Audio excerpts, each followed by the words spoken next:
Capítulo 61. ¿Por qué demonios nombraron a Bonaparte como comandante de seguridad? El Comité de Seguridad Pública no está en el Palacio de las Tullerías, sino frente a él, en la mansión Fleurus, el lugar donde solía estar la sala de billar de los nobles. Los miembros ordinarios asisten solo cuando hay reuniones. Sin embargo, el presidente, naturalmente, tiene su oficina permanente aquí. El único poseedor de una oficina en la mansión Fleurus, el presidente Robespierre, dirigió una fría mirada. El joven que había irrumpido repentinamente, Saint-Just, estaba jadeando.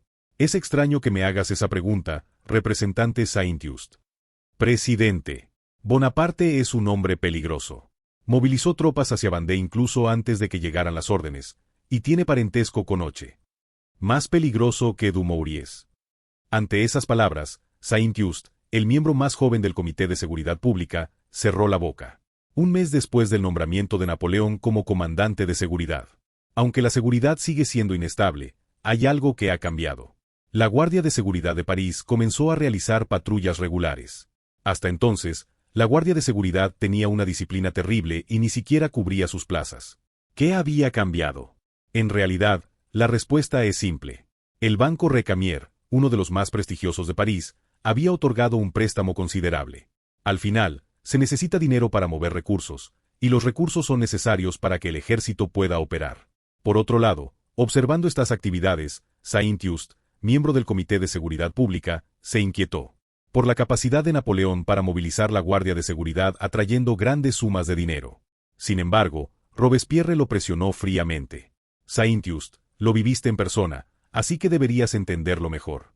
Un comandante militar se rebeló. Secuestró al ministro de Guerra y fracasó en su intento de capturar a los miembros del Comité de Seguridad Pública. Ese sí. Y además se exilió en Austria. Es una situación grave. ¿Realmente no entiendes lo que significa una situación grave? Tú, que encarcelaste a Hoche. Robespierre respondió fríamente, frunciendo el ceño. Significa que volverá a soplar un viento sangriento de purgas en el ejército. La oficina presidencial se llenó de un pesado silencio.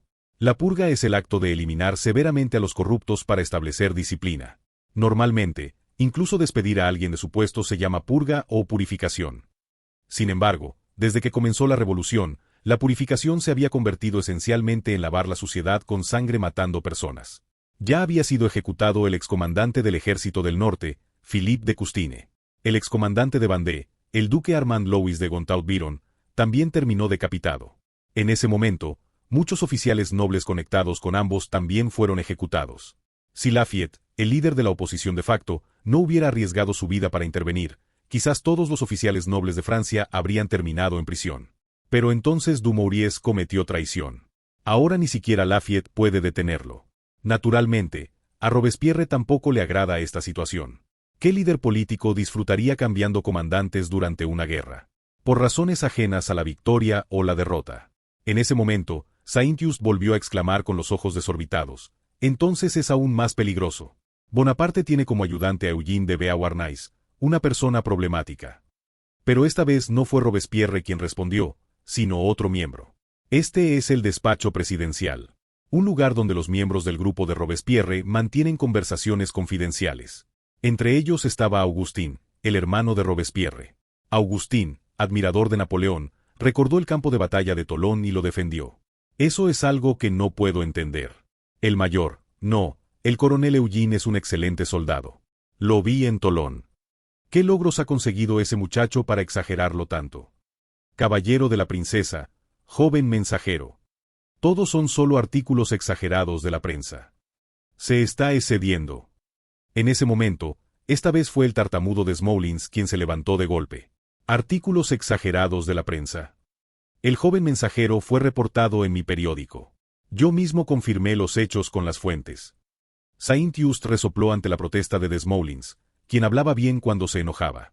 ¡Ja! Me preguntaba quién esparcía esos rumores falsos. Así que eras tú, Desmoulins. ¿Qué dice? Rumores falsos.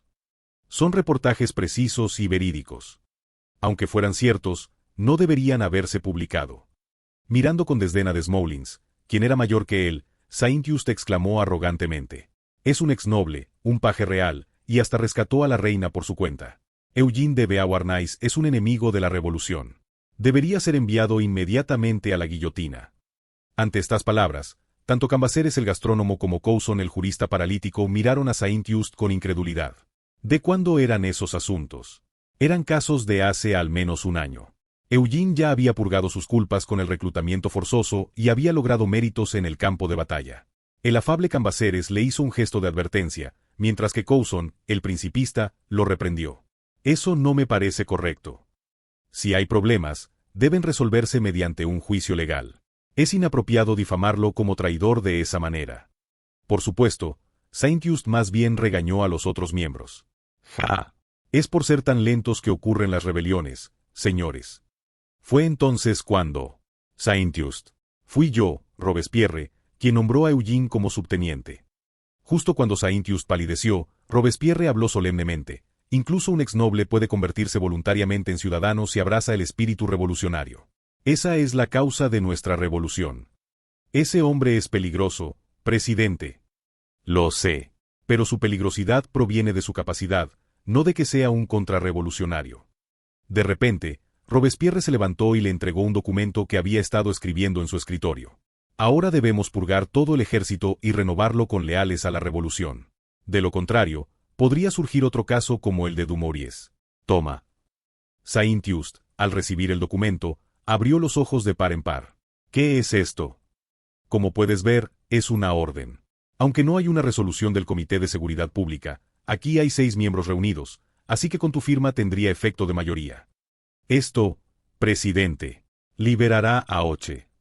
Era una orden para el regreso de Hoche, a quien Saint-Just había dejado detenido en el cuartel general del ejército del norte de Flandes. Era una orden inaceptable para Saint-Just.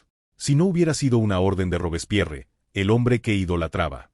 Hoche es un talento necesario en el Rin.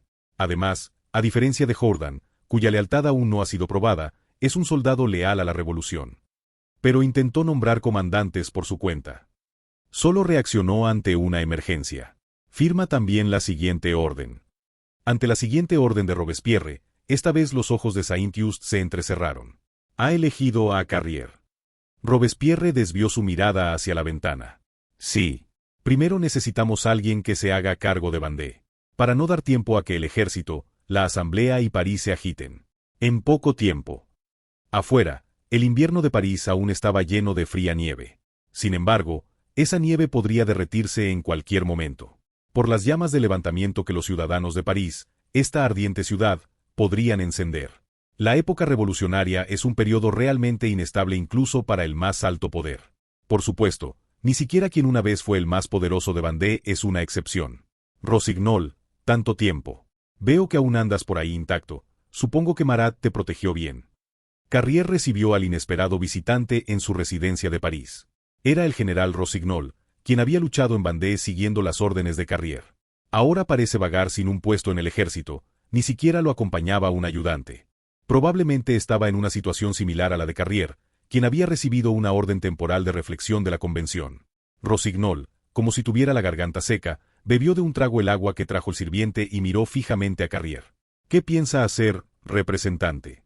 ¿Sobre qué? Los prisioneros realistas de Vendée están bajo arresto domiciliario. No fueron a prisión. Aunque son solo 12, son todos líderes importantes. Carrier frunció el ceño. Eran aquellos que había traído a París junto con Napoleón bajo el pretexto de escolta. El liderazgo del ejército realista, incluyendo a la Roche-Jacqueline. Había intentado matarlos en Vendée pero fracasó. Porque lo impidieron Kleber, quien tenía el poder real, y Napoleón, el más condecorado. Con cara de disgusto, Carrier respondió. Bonaparte se hace responsable. Dice que no escaparán. Ese no es el problema. No ha pensado en por qué terminaron solo bajo arresto domiciliario y no en prisión. ¿Qué? Rossignol, quien había sido traído antes a París y conocía mejor la situación política, exclamó con rostro pálido. Podría ser por los testimonios de las masacres ocurridas en Vendée. De repente, Carrier se levantó de golpe y gritó. ¿De dónde sacas esas palabras? Yo no sé nada. Aunque tú sí. Era perfectamente posible. Ya durante el cambio de comandante, París había tomado conocimiento de las masacres ocurridas en Vendée. Aunque hubiera sido por lealtad para proteger la revolución, París no asumirá la responsabilidad. Ninguna autoridad había ordenado explícitamente masacrar civiles. Pero eso también aplicaba a Carrier. Al menos no existía evidencia documentada. Rossignol, temblando, gritó. ¿Realmente va a hacer esto?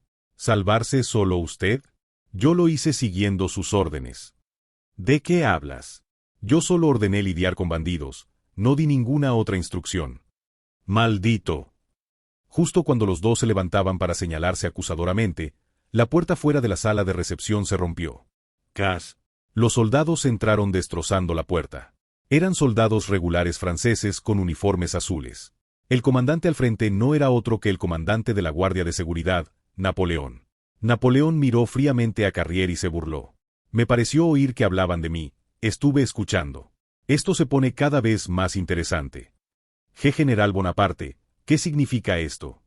Bueno, debo cumplir mi primera misión como comandante de seguridad. Napoleón se aclaró la garganta y anunció la nueva orden del gobierno revolucionario.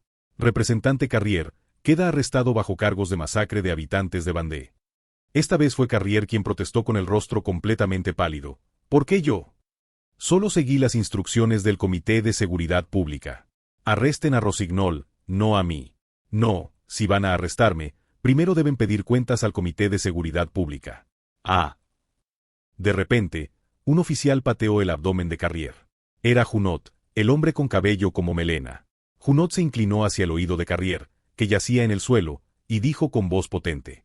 Parece que está confundido. La Guardia de Seguridad es una unidad que protege la seguridad y la paz de los ciudadanos. No asesinos como usted. Era literalmente violencia. Sin embargo, no era una época para respetar los derechos humanos de un sospechoso que se resistía al arresto. Especialmente si se trataba de un expoderoso que, después de perpetrar masacres, ahora enfrentaba su caída. Los soldados del antiguo regimiento postal de Marsella, ahora guardias de seguridad, sujetaron al caído Carrier. A continuación, Napoleón dirigió una mirada penetrante a Rossignol, que temblaba a un lado. Rossignol, usted también va a prisión. ¿Qué dice? Irá a la conciergerie en la Ile de la Cité. Como es, de pago, sería mejor que haga que su familia prepare el dinero del depósito. Marmón. Con una sonrisa amable, Marmón pronunció palabras crueles. Vamos, señores. Vayamos tranquilamente. Si no, nuestro capitán Junot podría emocionarse demasiado golpeándolos. Al final, Carrier y Rossignol, sometidos por la violencia, no tuvieron más remedio que ser arrastrados. A la conciergerie, la infame prisión del gobierno revolucionario. En tiempos de revolución, el desenfreno solo se detiene ante la sangre. Empezaste fuerte, ¿eh? Arrestar a Carrier así sin más. En la Ile de la Cité, Eugene ahora tenía una oficina en el cuartel general de seguridad de París. Ayudante de Napoleón, coronel Eugene Beauharnais. Mientras repasaba las letras grabadas en la placa, Eugene se volvió. Marceau, ahora teniente coronel y comandante interino de regimiento, miraba a Eugene sonriendo. En realidad, si la historia hubiera seguido su curso original, Marceau ya debería ser general de brigada. En cambio, Angélique habría muerto. ¿Cuál habría sido realmente la mejor vida para Marceau? Eugene podía estar seguro.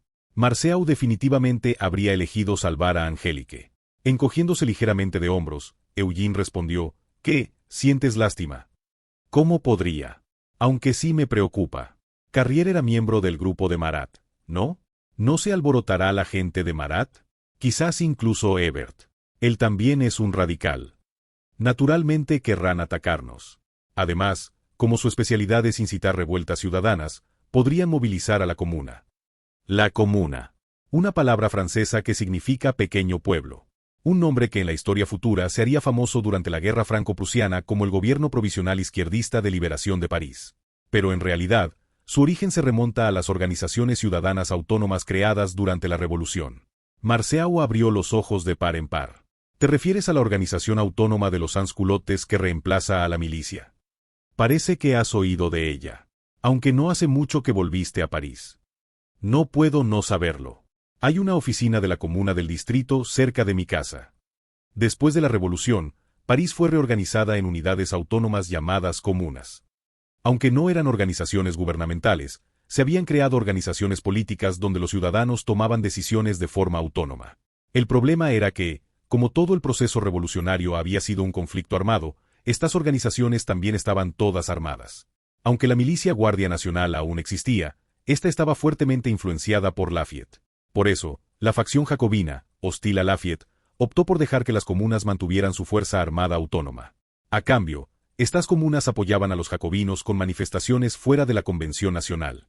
Hasta ahora, los ciudadanos armados de la comuna, los sansculottes, no habían invadido la convención. La razón era simple. A diferencia de la historia original, los jacobinos montañeses habían tomado el control un año antes. Por lo tanto, no se había producido la situación en que los jacobinos prácticamente sometieron a los girondinos mediante una insurrección armada. Sin embargo, los sansculottes de la comuna seguían armados. Las 42 comunas que controlaban los 42 distritos de París, con sus 600.000 ciudadanos, podían verse envueltos en una insurrección en cualquier momento. Hebert y Marat tenían la posición y la capacidad para incitarlos. Sin embargo, Eugene respondió con calma mientras golpeaba el escritorio de su oficina. Si los ciudadanos se rebelan, no habrá más remedio que reprimirlos por la fuerza. En ese caso, toda la responsabilidad recaerá sobre el general Napoleón. Entonces no debemos darles motivos para rebelarse. ¿Cómo? Debemos imponer castigos severos. También a los realistas. De repente, Eugene miró el globo terráqueo sobre su escritorio y sus ojos brillaron. Los deportaremos a un mundo tan lejano que ni siquiera podrían imaginarlo aquí en París. Al Nuevo Mundo. El lugar donde se detuvo la mirada de Eugene. Martinica, la colonia francesa al otro lado del Atlántico. Capítulo 62. Esta prisión fue antiguamente un palacio real francés. La Île de la Cité, una isla en medio del río Sena. Este lugar era París en sí mismo, cuando la ciudad aún era pequeña. Sin embargo, con el paso del tiempo y el crecimiento de la población, mientras la ciudad se expandía, este palacio real fue abandonado. El palacio abandonado se convirtió en la sede del Tribunal Revolucionario y en prisión. Esa es la prisión revolucionaria, la Conciergerie. Había personas caminando en el sótano de esta prisión. De repente, uno de los jóvenes del grupo habló. Esta es la prisión donde yo podría haber terminado encerrado. Eugene, el muchacho, ladeó la cabeza confundido. Entendería si fuera la Roche Jacqueline, pero ¿por qué usted, Marceau? Carrier intentó capturar a Angélique. En ese momento, podría haber terminado matando a Carrier. Eso hubiera sido problemático. De hecho, habría puesto a Mademoiselle Angélique en mayor peligro. De repente, Eugene preguntó guiñando un ojo. Ah, debería llamarla Madame Marceau ahora. Angélique de Meslier había sido completamente liberada. A diferencia de otros realistas, no tenía historial de participación con los rebeldes y, sobre todo, Marceau había garantizado su estatus. Aunque podría haberse quedado en Nantes, Angélique insistió en seguir a Marceau a París. No es difícil imaginar cuáles eran sus sentimientos. Marceau respondió rascándose la cabeza con timidez. Gracias a eso. Aunque el matrimonio pueda parecer un lujo durante la revolución, cuando pensé que podría haberla perdido, se volvió algo urgente. Ya registramos el matrimonio en el ayuntamiento, y planeamos hacer la ceremonia cuando la situación mejore. ¿Angélique dio su consentimiento? No habrá presentado los documentos unilateralmente. ¿Cómo podría hacer eso? Por supuesto que dio su consentimiento. En ese momento, se escuchó una voz madura desde el otro lado del pasaje subterráneo. Felicitaciones, Mayor Marceau. O debería decir, Teniente Coronel. Tanto Eugene como Marceau se detuvieron. Era un hombre que había estado escuchando la conversación entre Eugene y Marceau hasta hace un momento. Por supuesto, como era alguien que podía escuchar, ni Eugene ni Marceau se preocuparon demasiado. Un antiguo camarada que había luchado junto a ellos en la Vendée. El coronel Turreau, comandante del regimiento de l'Arechelle. Eugene volteó a ver al guardia. ¿Podría abrirnos? ¿Está seguro? Esta es una prisión de alta seguridad. Si se descubre que entraron sin autorización, la Convención Nacional podría cuestionarlo. Escuché que no hay nada que no se pueda hacer con dinero. De repente, Hippolyte, el ayudante que estaba al lado de Eugene, rió suavemente y arrojó una bolsa de su bolsillo. ¡Clink! El guardia, después de verificar las monedas de plata en la bolsa, abrió la puerta con ojos brillantes. Adelante, patrón. Estos hombres que llaman a Eugene patrón después de recibir dinero. Son los guardias que custodian la Conciergerie, la prisión de la revolución. No podía ser de otra manera. La Conciergerie es, increíblemente, una prisión de pago. Lo que significa que los prisioneros deben pagar. En tiempos de revolución, cuando los juicios funcionan efectivamente como un sistema de instancia única. Los prisioneros aquí no son personas condenadas. Son detenidos en espera de juicio hasta que se dicte sentencia. Esperan en las celdas subterráneas del antiguo Palacio de la Cité mientras aguardan el veredicto del Tribunal Superior. Los pobres van a las celdas comunales del nivel más bajo. Los que están en mejor situación van a celdas cuadradas de aproximadamente 12 metros por lado. Los prisioneros adinerados sobornan para obtener celdas con camas. Actualmente hay alrededor de 600 reclusos. Está llena de personas etiquetadas como contrarrevolucionarios, realistas y nobles capturados tras intentar emigrar. El modo de operación de esta prisión es cobrar a estos prisioneros. Los que tienen dinero pagan con él, los que no, pagan con su cuerpo. En la historia original, tanto Napoleón como Josefina estuvieron encerrados aquí. Josefina no tenía dinero. Probablemente tuvo que pagar su estancia con su cuerpo. Eugene apretó los dientes al sentir un escalofrío momentáneo. Definitivamente no permitiría que esa historia se repitiera.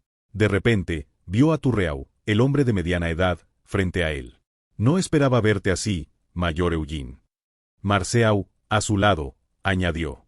Ahora es coronel. Turreau asintió. Aunque eres joven, no sería extraño que ya fueras general. Felicitaciones. Su rostro no mostraba ni un atisbo de ira por su encarcelamiento. ¿Se había resignado? Eugene se acercó a los barrotes y le habló a Turreau. Coronel Turreau, ¿cómo es la vida en prisión?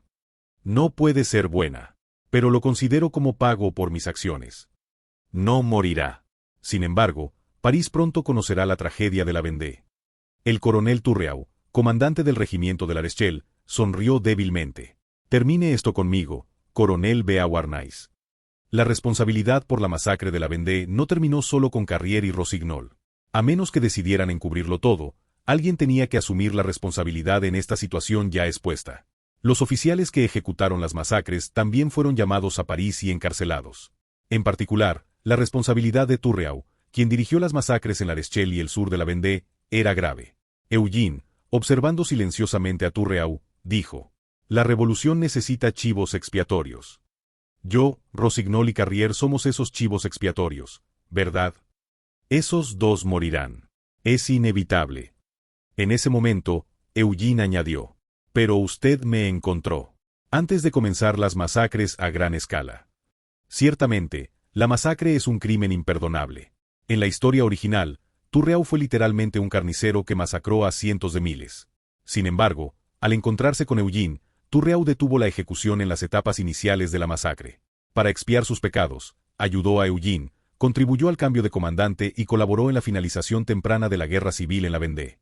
En otras palabras, Turreau también tiene mérito en prevenir una tragedia que habría costado cientos de miles de vidas.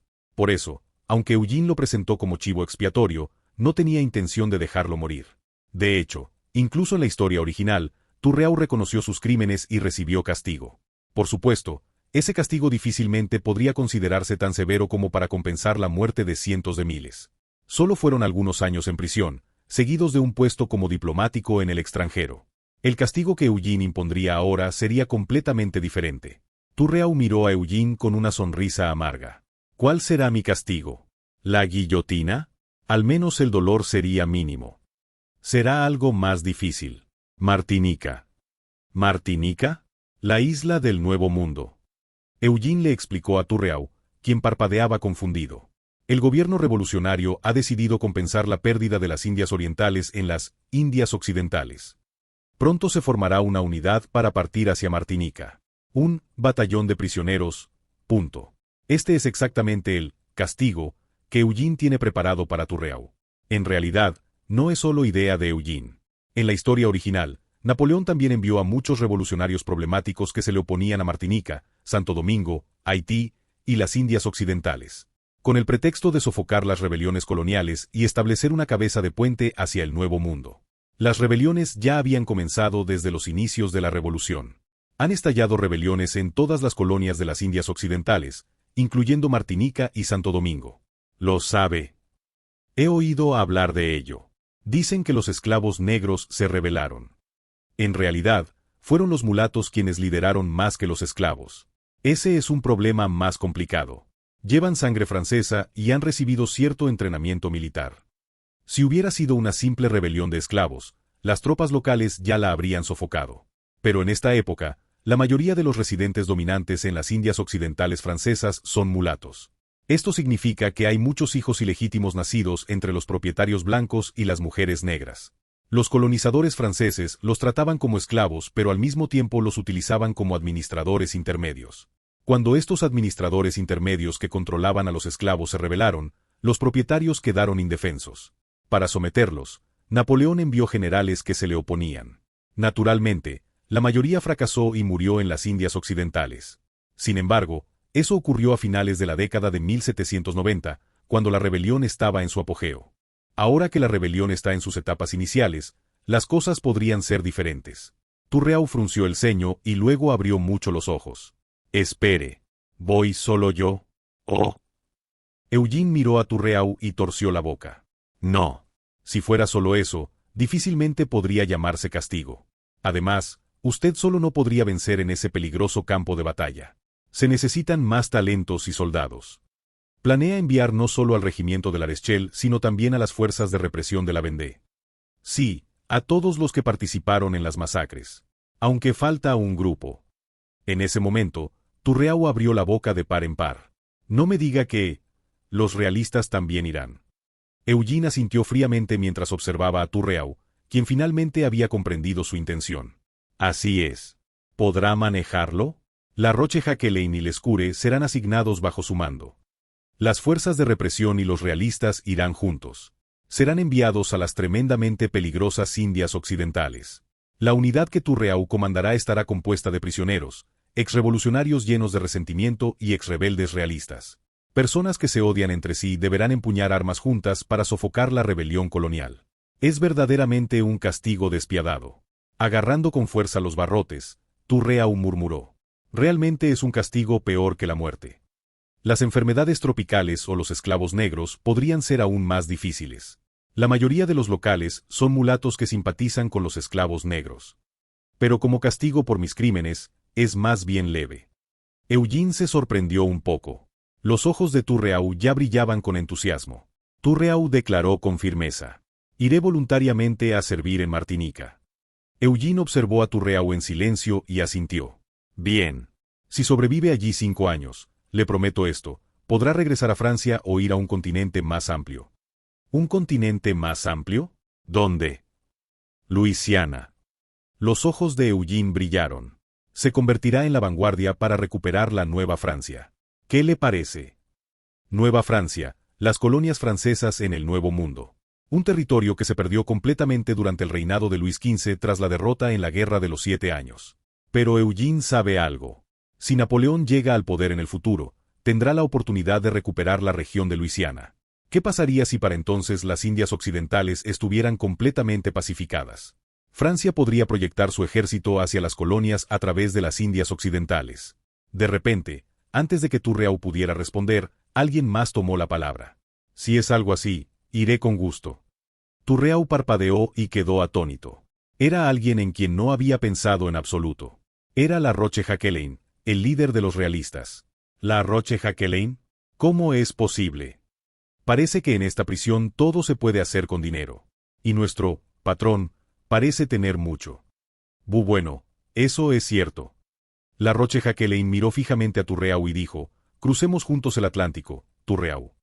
Eran enemigos que habían luchado a muerte. Hubo un tiempo en que habrían vendido sus almas con tal de enviar al otro al infierno. Sin embargo, ahora que la guerra civil ha terminado, ambos deben partir juntos hacia el Nuevo Mundo. A una isla a miles de kilómetros de Francia, y más allá, hacia un continente aún más lejano. Turreau tembló y exclamó. Una aventura de expiación como castigo por mis pecados. Lo acepto con gusto. El antiguo comandante de las fuerzas de represión y el líder rebelde se estrecharon las manos. Era el momento en que Eugene enviaba a los chivos expiatorios de la era revolucionaria como pioneros en la exploración del Nuevo Mundo. Capítulo 63. Marzo de 1794, la jefatura de policía de París tiene otro día ocupado. Ya se dictó la sentencia del Tribunal Revolucionario. Aunque es fácil pensar que el trabajo militar implica mayormente actividad física, en realidad la mayor parte consiste en papeleo. Cuanto más moderna se vuelve la Armada, más importante es el trabajo administrativo. Planes logísticos, cronogramas de reclutamiento, suministro de armamento. Todo se decide y ejecuta a través del papeleo. El método de trabajo del jefe de policía Napoleón no es la excepción. Actualmente, Napoleón está frenéticamente revisando documentos, firmando y presidiendo reuniones. Fiel a su naturaleza eficiente, realiza el papeleo y las reuniones simultáneamente. Por supuesto, esto resulta muy incómodo para sus subordinados. Eugene comenzó el informe con una sonrisa amarga. Sí, Turreau y los soldados del regimiento de La Rochelle directamente responsables de las masacres, junto con 3.000 realistas, han sido sentenciados al exilio en Martinica. Lo más importante es la flota, no habrá problemas con el bloqueo naval británico. No habrá inconvenientes. Inglaterra tampoco puede bloquear completamente nuestro lado del Atlántico. El verdadero problema surgirá después de que lleguen. Finalmente, Turreau y los realistas partieron hacia el Nuevo Mundo, las Indias Occidentales. El objetivo es sofocar la rebelión que actualmente se desarrolla en las colonias francesas de las Indias Occidentales. Aunque la flota británica podría causar algunas interferencias, con el nivel de los navíos de finales del siglo XVIII es imposible mantener un bloqueo marítimo total. De hecho, esta fue la razón por la que Napoleón fracasó con el bloqueo continental en la historia original. Incluso si Inglaterra envía una gran flota, serían unos 30 navíos de línea como máximo. Si bien es posible predecir la ruta de una flota que zarpa al océano abierto, interceptarla es extremadamente difícil. Sin embargo, una vez que lleguen, Turreau y La Rochelle tendrán que librar una ardua batalla. Napoleón volvió a preguntarle a Eugene, quien estaba momentáneamente perdido en sus pensamientos. ¿Qué hay de Carrier y Rossignol? Eugene volvió en sí y respondió fríamente. Pena de muerte. Lequinio, Lecomte e incluso Westermann sobrevivieron, pero Rossignol es el único que muere. Parece que los demás están conectados con los miembros del Comité de Seguridad Pública. Se dice que son Carnot, el organizador de la victoria, y Danton, el bromista. Cuando Eugene lo dijo con sarcasmo, Napoleón resopló. «Bah. ¿Crees que el ejército del norte lo aceptará viéndolo así? ¿No dicen que Saint-Just está causando estragos en el ejército del norte?» Sí, afortunadamente Hoche, su pariente, está a salvo. Debe ser amigo de nuestro joven jinete. En fin, me alegro. Al final, no pudieron evitar la purga del ejército revolucionario. Saint-Just fue enviado oficialmente como representante al ejército del norte. No es como Carrier que masacra civiles, pero Saint-Just es quien masacra nobles. Está detectando oficiales de origen noble, sometiéndolos a interrogatorios brutales y enviándolos uno tras otro al Tribunal Revolucionario de París. Sin embargo, Eugene, en lugar de intentar detenerlo, dio la purga para que se concentrara primero solo en el ejército del norte. Hay una razón. Es para proteger a la marina. En la historia original, el incidente de la deserción de Dumouriez ocurre un año antes. Y la purga militar de Saint-Just y el Comité de Seguridad Pública ocurre de manera mucho más extensa. Como resultado, la marina, que ya tiene una alta proporción de nobles, recibe un golpe directo. En particular, Brueys y sus subordinados, que se refugiaron en el cartel de Marsella de Eugene, también podrían estar en peligro. Entonces Napoleón sacó a colación un tema inesperado. Esta repercusión podría afectar incluso a tu padre. ¿Lo sabes? Eugene abrió los ojos ligeramente antes de sonreír con desdén. Ciertamente, Alexandre es uno de los comandantes del ejército del norte. Sin embargo, debido a su incompetencia y al envío de Hoche, rara vez ha estado a cargo del mando en primera línea. Aunque en la historia original fue responsabilizado por la derrota, en realidad no tuvo tiempo ni de ser derrotado. Pensando que no pasaría nada, Eugene negó con la cabeza. Estará bien. En fin, prácticamente me abandonó cuando era niño, así que no me preocupa mucho. Ya veo. Bueno, Josephine, no, Madame de Beauharnais siempre dice lo mismo. Que abandonó a su hijo por estar obsesionado con el poder. ¿Qué? ¿Mi madre dijo eso? ¿Cuándo fue eso? Cuando Eugene ladeó la cabeza confundido, Napoleón tartamudeó nervioso. Bueno, es decir. Ah, ¿no estuvo ayer en el salón? Ahora que lo pienso, hoy vino desde la casa de Madame de Beauharnais, ¿no? Recuerdo haber ido a buscarlo. Junot. ¿Quién te mandó a revelar tales mentiras? Todo esto es falso, ¿entiendes? Coronel Eugene. Cuando el ayudante Junot intervino imprudentemente, Napoleón gritó furioso. Por un momento, el silencio envolvió la sala de reuniones de la jefatura de policía. Incluso alguien poco perspicaz podría darse cuenta de la situación. Ayer, Napoleón se quedó en la mansión de Josephine. ¿Habrá dormido solo? Todos los ayudantes miraron a Eugene con complicidad, como pidiéndole que hiciera algo con este silencio incómodo. Pero, ¿no era Eugene quien estaba más perplejo? Ah, sí, yo mem. Justo cuando Eugene intentaba romper el silencio, Un ayudante de bajo rango que no podía asistir a la reunión abrió la puerta abruptamente. Oye, tienes visita, Eugene. Oh, también está aquí el comandante. ¿Qué sucede? El coronel Eugene está en una reunión estratégica conmigo. Además, tengo entendido que tiene trabajo de campo a las 9. Sí, es cierto. Tengo un asunto que atender con la compañía especial, Vende. Pero... El ayudante de Eugene, el capitán Hippolyte, guiñó un ojo. Ha venido la princesa, quiero decir, Mademoiselle Marie. Entonces Napoleón, que había recuperado la compostura, miró a Eugene y le dijo: Deberías ir a verla, coronel Eugene.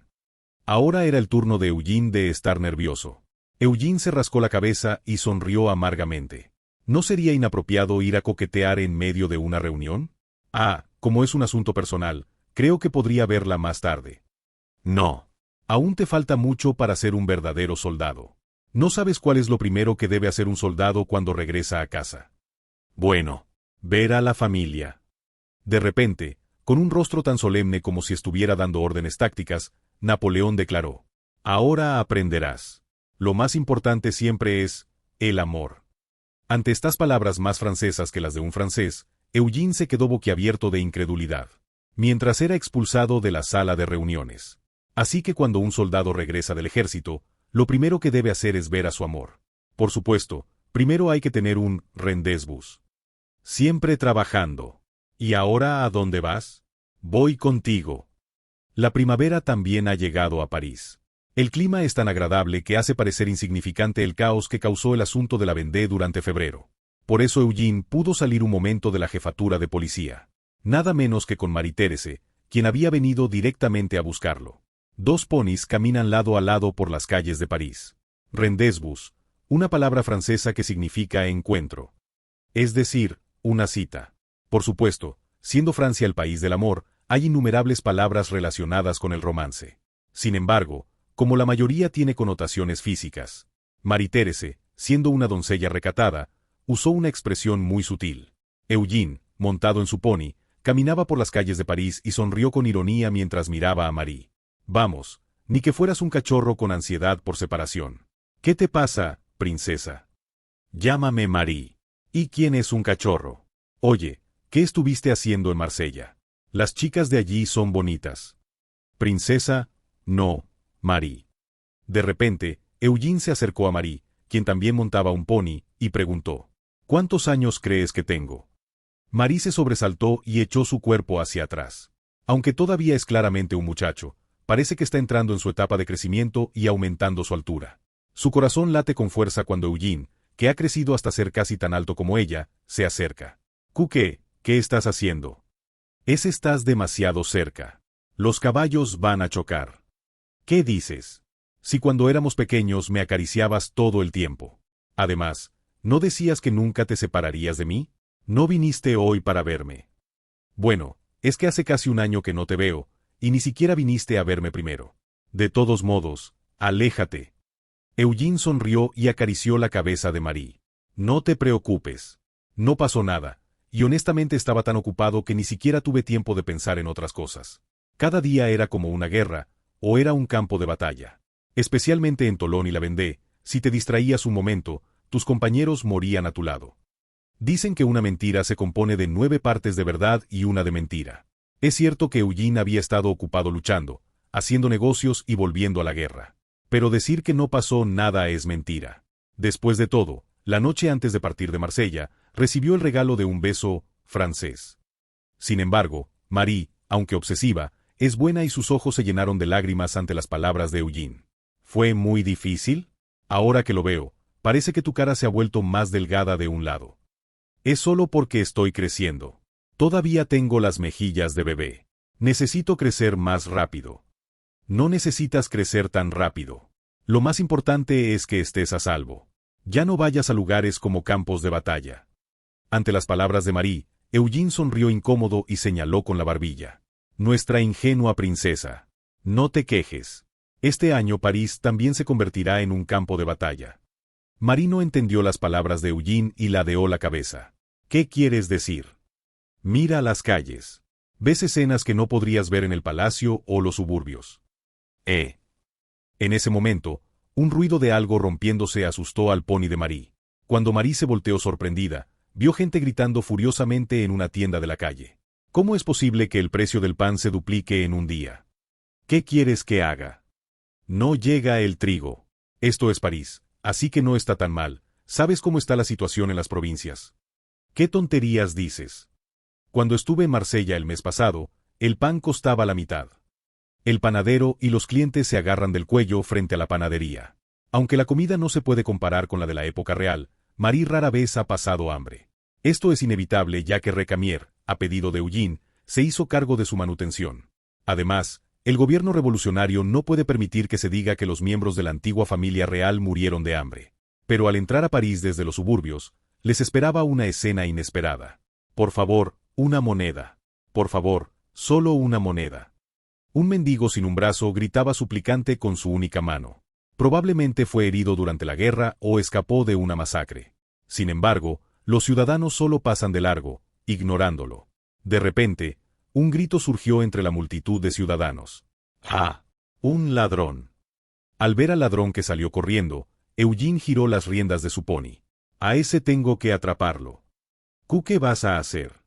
Lo que siempre hago en el ejército. En ese instante, Eugene sacó una pistola desde su montura y apuntó. Clic. Van. Una pistola de pedernal solo puede dispararse si está cargada previamente. Es decir, Eugene salió a su rendezvous, con Marie llevando una pistola cargada. Cuando Marie estaba a punto de cubrirse los oídos por el ruido, a lo lejos el ladrón cayó desangrándose de la pierna. Mientras los ciudadanos se dispersaban, Eugene cabalgó hasta posicionarse frente al ladrón. Desde lo alto de su montura, Eugene proclamó severamente. Soy el coronel Eugene de Beauharnais de la policía de París. Por la autoridad de la policía, arresto a este ladrón. Vamos, dispérsense todos. Por favor, perdóneme. Yo solo quería sobrevivir.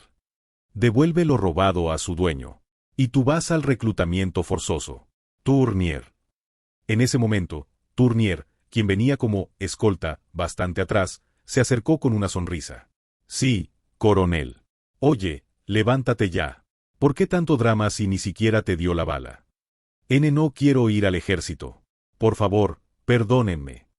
¿O prefiere ser fusilado aquí mismo? Ahora Tournier tiene el rango de subteniente. Con el ascenso de Eugene, sus subordinados directos también fueron promovidos. Observando la escena, Marie murmuró abstraída. Te has convertido completamente en un soldado, Eugene. Marie solo conocía bien a Eugene de la época en que era un prodigio del juego. En ese entonces, no habría manejado la situación de esta manera. Eugene miró de reojo a Marie y sonrió levemente. Es que también tengo que proteger a nuestra princesa. Marie sintió una extraña tristeza. Sentía que todo era por su culpa. De repente, Marie se bajó del caballo y corrió a abrazar a Eugene. ¿Qué pasa, Marie? Por supuesto, Eugene no lo veía así en absoluto, por lo que se sorprendió. Lo siento mucho. No, ¿por qué tienes esa cara de no entender nada? Incluso si no fuera por eso, en esta época uno tiene que convertirse en soldado. Nuestra familia siempre ha sido militar. Pero si no fuera por mí. Eugene finalmente logró separar a Marie y la subió a su caballo. Aunque fue un poco difícil para Eugene, que aún no había terminado de crecer, Marie colaboró subiéndose por su cuenta. Limpiándose el sudor, Eugene se volteó hacia Marie y sonrió. Ya que estás montada, vamos juntos. ¿A dónde vamos? No había salido para pasear conmigo. Te dije que tenía trabajo, ¿no? Eugene guiñó un ojo y dijo. Vamos a ver a una cara familiar después de mucho tiempo. Alguien de la época real. Esta era la razón por la que Eugene estaba saliendo de la jefatura de policía hoy. Junto con Tournier, Hippolyte y sus subordinados directos. También hay pajes reales que piensan que todo es culpa de otros. Din. Armand se levantó frunciendo el ceño al oír las campanadas desde afuera. Aunque ya había amanecido, la resaca le pesaba en la cabeza. Parece que bebió demasiado anoche. Pero, ¿quién podría estar visitándolo? Tambaleándose, Armand salió vistiendo solo su pijama. ¿Qué es esto? ¡Qué molestia! Eugene, un rostro inesperado en la puerta, saludó ligeramente a Armand. Hey, tanto tiempo sin vernos. Armand. ¿Tú eres Eugene? No, la princesa también está aquí. Ahora debes llamarla Mademoiselle Marie. Si te descuidas diciendo, princesa, tu cabeza podría rodar así, ¿sabes? Ante la broma de Eugene, Armand frunció el ceño. Durante el juicio de la reina, Armand había ayudado a Eugene. Aunque recibió dinero a cambio, hace tiempo que lo desperdició en alcohol y apuestas. Pasó un año pensando que si al menos hubiera sido tan bueno en el juego como el prodigio que tenía frente a sus ojos. Pero, ¿por qué este prodigio del juego lo visitaba ahora? Y además, con la exprincesa de la derrocada familia real. Eugene echó un vistazo casual al interior de la casa y se encogió de hombros. La casa está hecha un desastre. No me digas que no has podido ganar ni un centavo. Ja, en estos tiempos. ¿Qué se puede hacer? ¿Por qué no? Podrías unirte al ejército. Ante las palabras casuales de Eugene, Armand gritó furioso. No hables como si fuera tan fácil. ¿Crees que cualquiera puede entrar al ejército? A alguien como yo, sospechoso de ser realista, ni siquiera me dejan alistarme. Mi situación es diferente a la tuya, que empezaste directamente como subteniente. Hubiera querido dedicarse al ejército por la revolución. Sin embargo, a Armand, un expaje real, ni siquiera se le dio esa oportunidad. Al contrario, era sospechoso de tener conexiones con la antigua familia real.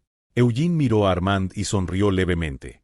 Entonces, si te dejaran alistarte, ¿podrías pelear? ¿Has usado un arma alguna vez? Eso. Ya está bien. De todos modos, no pareces del tipo militar. De repente, Eugene miró fijamente a Armand. Te daré una oportunidad, Armand Ganay. Al mismo tiempo, detrás de Eugene aparecieron Hippolyte y los soldados cargando bultos. Paso, paso, paso. Hippolyte, secándose el sudor, sonrió ampliamente hacia un atónito Armand. Uf, qué agotador. Oye, tanto tiempo. ¿Cómo has estado? No te ves muy bien. Hippolyte Charles, ¿te hiciste soldado? ¿No lo sabías? Aunque no lo parezca, ya soy capitán. Ja ja ja. De pronto, Hippolyte miró orgullosamente a Eugene y dijo, aquí, ayudante del coronel Eugene de Beauharnais. Coronel, el término que designa al oficial que comanda un regimiento. Una posición que implica el mando de al menos 1000 subordinados. En esta época revolucionaria, no era algo tan sorprendente. Sin embargo, Armand, que ni siquiera había logrado ser soldado, no pudo evitar asombrarse. Eugene se dirigió a Armand. No debería sorprenderte. Como dijiste, empecé como subteniente. Pero, por más que sea, coronel. En realidad, no hay por qué sorprenderse. A partir de ahora tendremos que hacer cosas aún más sorprendentes. Mirando los montones de equipaje acumulado, Eugene dijo, necesito que te conviertas en el encargado de la oficina de enlace en París del Cartel Beauharnais, por ahora. Esta casa será el nuevo punto de contacto. La casa de un expaje real que nadie nota. Un lugar perfecto para una oficina de enlace secreta. Sin embargo, ni Armand ni Marie, que lo había seguido, esperaban algo así. Armand, todavía aturdido, miró a Eugene y preguntó, ¿qué has estado haciendo exactamente en el ejército? Y además, ¿qué es este cartel? Detrás de Eugene se alineaban montañas de suministros, cartas, y empleados del cartel junto con miembros de la compañía postal. Aunque Eugene seguía siendo un pequeño muchacho, su presencia parecía inmensa. Entre las sombras proyectadas por la luz del sol, Eugene dio un paso adelante y sonrió. ¿Te lo explico de manera sencilla? En una mano sostengo un arma, en la otra monedas de plata. ¿Qué? De esas dos, el cartel Beauharnais maneja las monedas de plata. Y... Los ojos de Eugene brillaron. Perro abandonado de la realeza, Armand Ganay. Te ofrezco la oportunidad de unirte al cartel Beauharnais. Armand se quedó atónito antes de levantarse. El mundo de Armand, quien no había logrado ser nada, estaba cambiando. 2 de marzo de 1794. El día en que el cartel Beauharnais hizo su entrada en París. Capítulo 64. Louis Charles, un pequeño de 10 años a quien le negaron ser el príncipe heredero.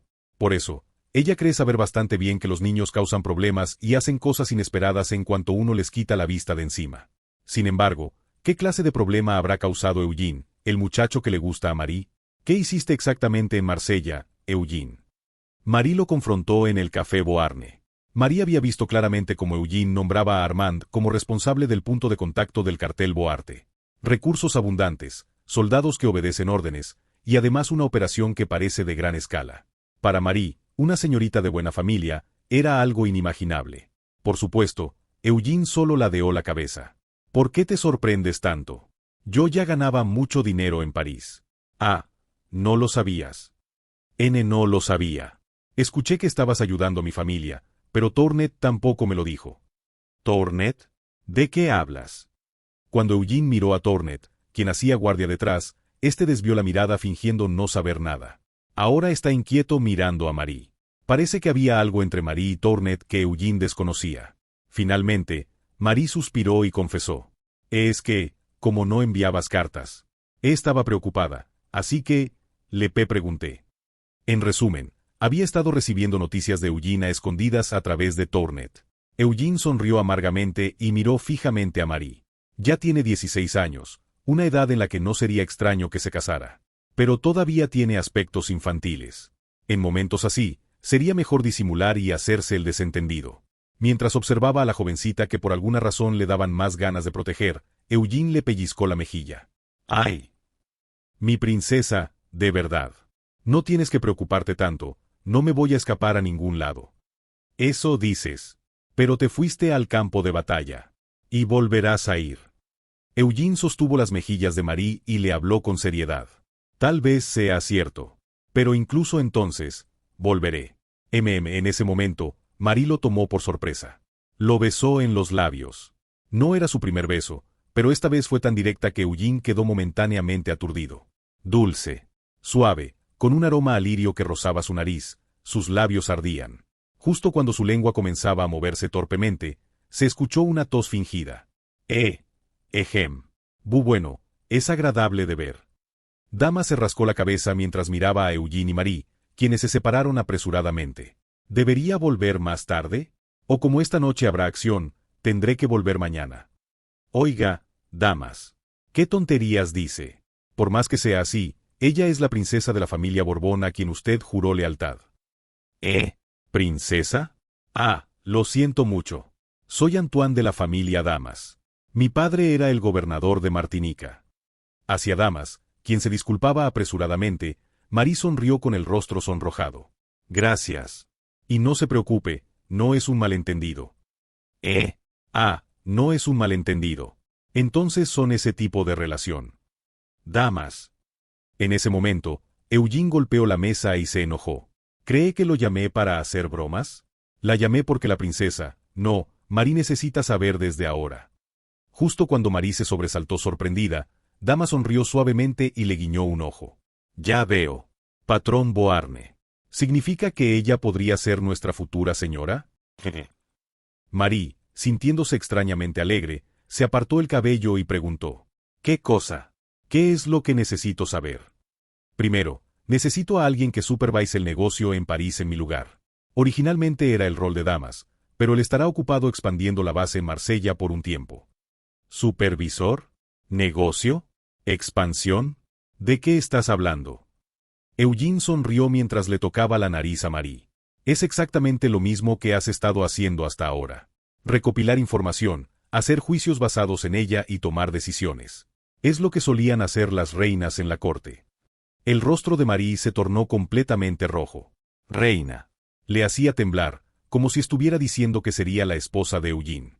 Aunque pensándolo bien, el muchacho frente a ella ni siquiera había cumplido los 14 años, la edad mínima para casarse.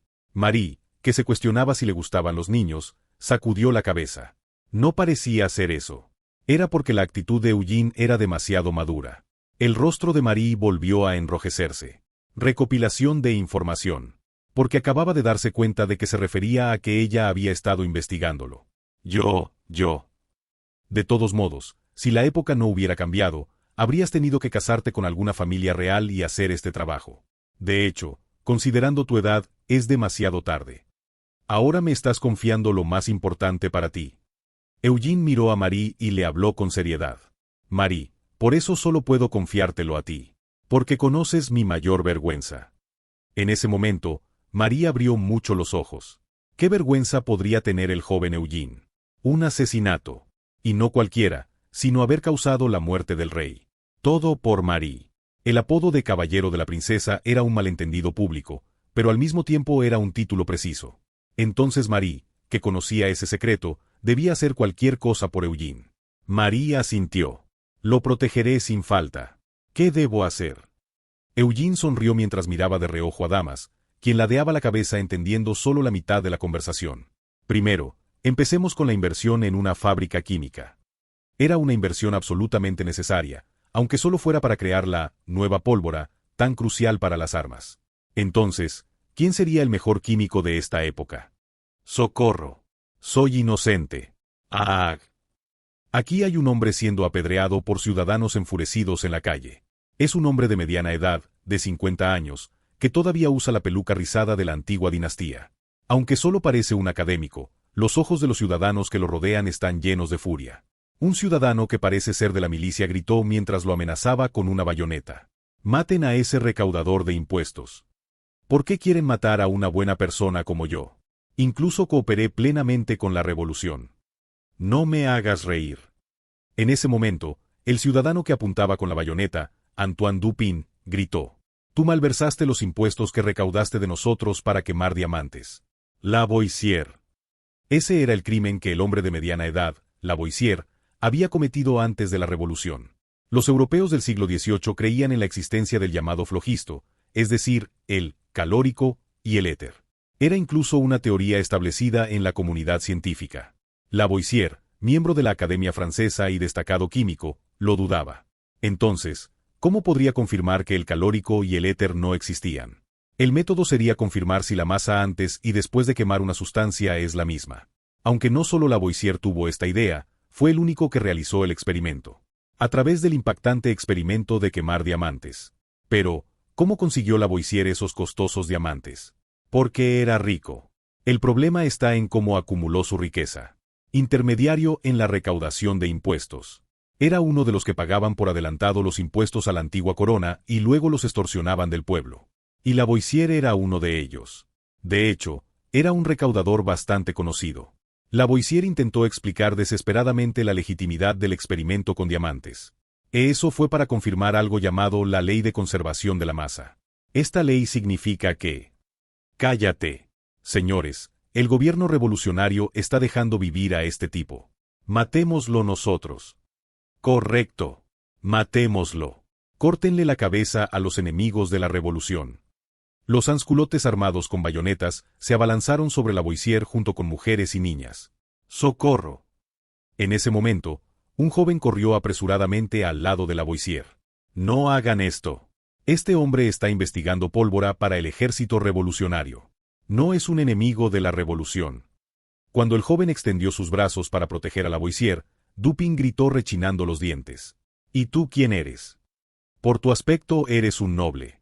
Matémoslo». No. Bueno, sí soy noble, pero soy de la Guardia Nacional. Soy miembro del Club Jacobino. Me llamo Eleutere Dupont. Si van al Club Jacobino, mi nombre. Es un jacobino falso, mátenlo. La situación era verdaderamente peligrosa. Si realmente hubiera un crimen, la Constitución del gobierno revolucionario establece que debe haber un juicio formal antes de la ejecución. Incluso el Tribunal Revolucionario, aunque sin defensor, juzga los crímenes de los presos políticos. Sin embargo, los ciudadanos enfurecidos ahora quieren matar a Lavoisier en la calle antes de que llegue al tribunal. Aunque parecen brutales, los rostros de los sansculotes están demacrados mientras que Lavoisier luce rollizo. Ahora que el precio del trigo se ha disparado, todos están pasando hambre excepto Lavoisier, que sigue siendo rico. Sería extraño no estar enfadado. Solo que el objetivo de su ira estaba mal dirigido. Fue entonces cuando... «Levantaos, hijos de la patria. El día de gloria ha llegado». Los ciudadanos voltearon sus cabezas ante la repentina voz juvenil que resonó. Un muchacho, vestido con uniforme militar azul, cantaba montado a caballo. Los ciudadanos, momentáneamente atónitos, se dieron cuenta. Esta canción es La Marsellesa. El joven detrás del muchacho y los soldados que parecían ser sus subordinados también cantaban la canción con voces claras. La bandera sangrienta de los tiranos se alza contra la revolución. Oís en los campos el grito de los valientes soldados. Los enemigos degüellan a nuestros hijos, esposas y pueblo. Los ciudadanos también comenzaron a cantar al unísono. La Marsellesa, la canción revolucionaria que cantaban los voluntarios en su camino de Marsella a París. Cuando comenzó la revolución, todos los reinos de Europa se volvieron enemigos de la Francia revolucionaria. Los soldados que tomaron las armas con corazones puros para defender su país lucharon contra el enemigo cantando esta canción. Aunque los ciudadanos de París no fueron al campo de batalla, conocen esta canción. Incluso Dupin, que amenazaba a Lavoisier con la bayoneta, cantaba la canción con entusiasmo. Oh, tomad las armas, ciudadanos. Típico de los franceses, que se exaltan fácilmente pero también se alegran con facilidad, la calle se llenó de canto. Y esta canción sobre derrotar enemigos, destrozarlos y cortarles la cabeza era perfecta para la multitud exaltada. El Dupin, que acababa de cantar alegremente los 4 versos completos, sonrió mientras palmeaba el hombro del joven soldado. Muchacho, lo haces bien. ¿Conoces la Marsellesa? Por supuesto que la conozco. Vengo de Marsella. Oh, ¿de verdad? Espera, tu cara me resulta familiar. En ese momento, alguien entre la multitud gritó. Es el joven abanderado de Toulon. Los sansculottes y las mujeres murmuraron sorprendidos. Cielos, es el guerrero que fue el primero en entrar en Toulon. El abanderado del general Bonaparte. ¿No fue él quien plantó la bandera revolucionaria? Atravesando cientos de soldados ingleses. Dicen que mató a 100 realistas él solo. Qué impresionante para alguien tan joven. Era Eugene de Beauharnais, ayudante del comandante de seguridad Napoleón. Parece que su apodo de joven abanderado se había difundido ampliamente incluso en París, junto con caricaturas suyas. Eugene guiñó un ojo y se dirigió a la multitud. Ahora soy el abanderado que protege la seguridad de París junto al general Bonaparte. Napoleón ya es uno de los generales revolucionarios más populares. Reconquistó Toulon, protegió la flota del Mediterráneo e incluso sofocó la rebelión de la Vendée. Se dice que hasta propuso que los realistas se rindieran y se unieran al ejército en el Nuevo Mundo. ¿No es acaso el general que tiene la solución que la época necesita?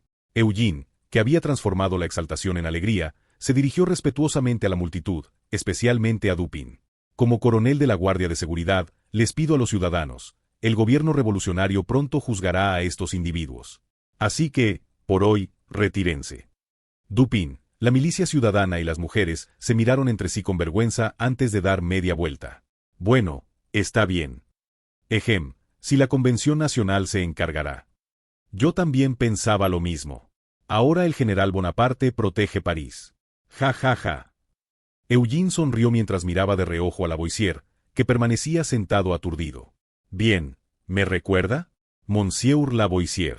El caballero de la princesa ha regresado. Eugene había estado una vez en el mismo lugar que Lavoisier. Aquel día del juramento del juego de pelota. Fue el momento en que Eugene conoció al genio químico que, aunque se unió a la revolución, fue abandonado por ella. En esta época, Lavoisier es el mejor químico de Francia, sin igual. Cuando hicimos el juramento en el Palacio de Versalles, nunca imaginé terminar así. Lavoisier sonrió amargamente mientras se desplomaba en la sala. Aunque es perseguido por los revolucionarios, su mansión sigue siendo grande. Curiosamente, la Revolución Francesa respeta muy bien la propiedad privada. A menos que el tribunal revolucionario lo declare culpable, no hay confiscación de bienes. Hay una razón por la que la Revolución Francesa se llama Revolución Burguesa. En ese momento, su joven esposa de 15 años, Marianne Lavoisier, corrió gritando. «¡Kia! Antoine! ¿Qué es esto?» «¿Quién?» No te preocupes, Marianne. Este joven y sus amigos me salvaron. Vaya, cantan muy bien la marsellesa. Muchas gracias, Marianne ladeó la cabeza y luego aplaudió. El caballero de la princesa. ¿Verdad? Hippolyte se encogió de hombros junto a Eugene. Allá el joven abanderado, aquí el caballero de la princesa. Qué suerte tener tantos apodos, patrón Eugene. Si realmente me consideras tu patrón, ¿por qué no te callas? Oh, por supuesto, mi señor. Este humilde ayudante guardará silencio. Mientras Tornet, Gomi y ella reían por detrás, Lavoisier miró a Eugene. Bueno, incluso sin ese día, ya te había visto antes. El niño prodigio del juego de la corte. El Lavoisier que una vez fue administrador de impuestos de la antigua corona. Naturalmente, tenía que conocer a Eugene, quien había sido paje real. Eugene sonrió mirando al genio químico que, como él, tenía una posición dual. Eso fue hace 4 años ya. Has crecido bastante desde entonces. Pronto cumplirás 14. Todavía no ha pasado mi cumpleaños. Bueno, en estos tiempos, nadie sabe si podremos celebrar cumpleaños. Lavoisier, sentado en el sofá, se rascó la cabeza y preguntó: ¿Cuál es tu motivo para venir a verme? No creo que sea por dinero. ¿Por qué piensa eso? También tengo oídos. Eleutere, tú también lo has oído. Entonces Eleutere, el discípulo de Lavoisier que lo había acompañado, asintió. Ah, ese sí. Dicen que era corredor de bonos en París, y que en Marsella estableció una fábrica de suministros militares. Sorprendentemente, parece que todos los que deberían saber sobre los negocios de Eugene están al tanto. El hecho de que hasta Lavoisier lo sepa lo confirma aún más. Lavoisier miró a Eugene con una sonrisa peculiar. Ciertamente, decían que eras un prodigio del juego, y tienes un talento excepcional para manejar el oro. Se habrá sorprendido tanto la gente al ver a Mozart tocar el piano. Una comparación con Mozart. Es decir, un elogio que lo llama prodigio. Viniendo de Lavoisier, que tiene un extremo orgullo en su intelecto, es el mayor de los cumplidos. Aunque por supuesto, no es una actitud de adulación apropiada hacia su interlocutor. Pensando que por esto debe haber sido decapitado en la historia original, Eugene sonrió suavemente. No sé tocar el piano, pero todavía juego a las cartas. Elija. De repente, mientras todos los presentes guardaban silencio, Eugene lanzó su oferta irrechazable. Muerte, exilio o negocios. Era para hacer esta propuesta que Eugene había venido corriendo hasta aquí.